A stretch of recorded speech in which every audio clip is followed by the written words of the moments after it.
নমস্কার, আমি Soma. Cooking with Soma চ্যানেলে আপনাদের স্বাগত। আজ আমি আপনাদেরকে চিকেন স্টু বানিয়ে দেখাচ্ছি। স্টু বানানোর উপকরণগুলি হলো 500 গ্রাম চিকেন, হাড়ের পিস নিয়েছি, একটা পেঁয়াজকে লম্বা করে কেটে নিয়েছি, দুটো কাঁচা লঙ্কা, 10টা রসুনের কোয়া নিয়েছি, 1 ইঞ্চি আদা, একটা টমেটো, দুটি আলু লম্বা করে কেটে নিয়েছি, 50 গ্রাম পালং শাক নিয়েছি, 2 চামচ গোলমরিচ গুঁড়ো, নুন স্বাদ মতো, দারচিনি 1 টুকরো, লং 3টে ও গোটা গোলমরিচ 8খানা নিয়েছি। কড়াইয়ে 1/4 চামচ বাটার দিলাম।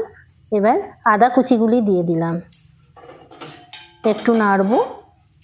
এবারে যথারীতি রসুনের কোয়াগুলি দিলাম, একটু নেড়ে নিলাম বাটারের মধ্যে। এবার পেঁয়াজ কুচিগুলো দিয়ে দিলাম, নিয়ে ভালো করে নেড়ে নেব। এই রান্নাটা খুব টেস্টি হয়।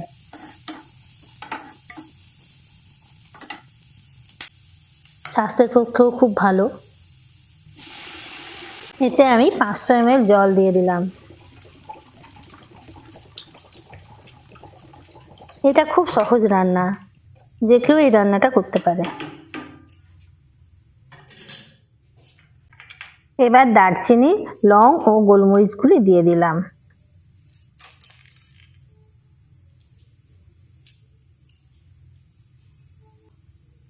এর সঙ্গে যে আলু কুচি করে রাখা ছিল, আলুগুলো দিলাম।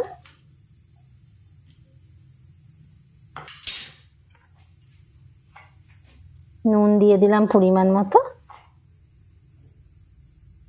ভালো করে নেড়ে নিচ্ছি।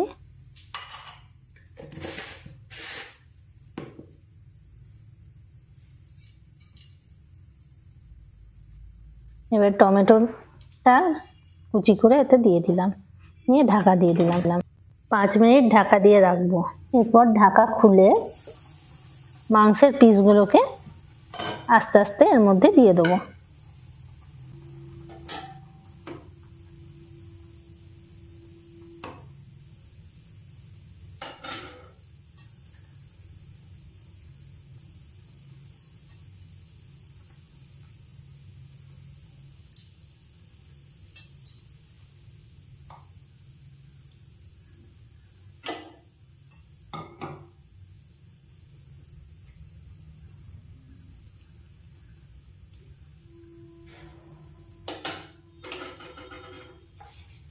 এবার পালং শাক কুচিগুলো দিয়ে দিলাম,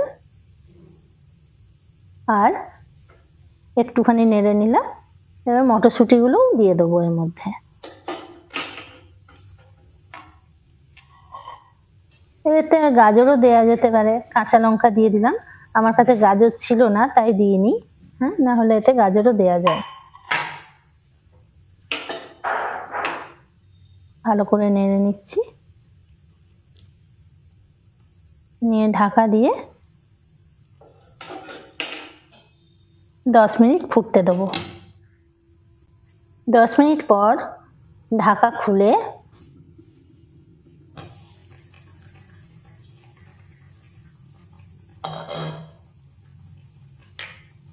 আমি যে গোলমরিচ গুঁড়োটা রেখেছিলাম সেটা আমি দিয়ে দিচ্ছি, আর শাহি গরম মশলা ওপর থেকে দিয়ে দিলাম। ভালো করে নেড়ে নেব।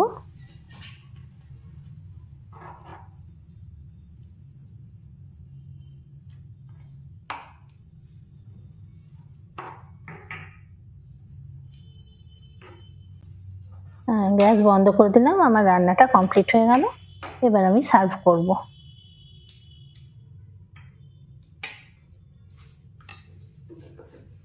শেষে যে আমি বাটারটা রেখেছিলাম সেটা আমি একটুখানি দিয়ে দেবো এর মধ্যে। 1/2 চামচ মতো বাটার এর মধ্যে আমি দিয়ে দিলাম। আমার চিকেন স্টু রান্না কমপ্লিট। এবার আমি সার্ভ করব।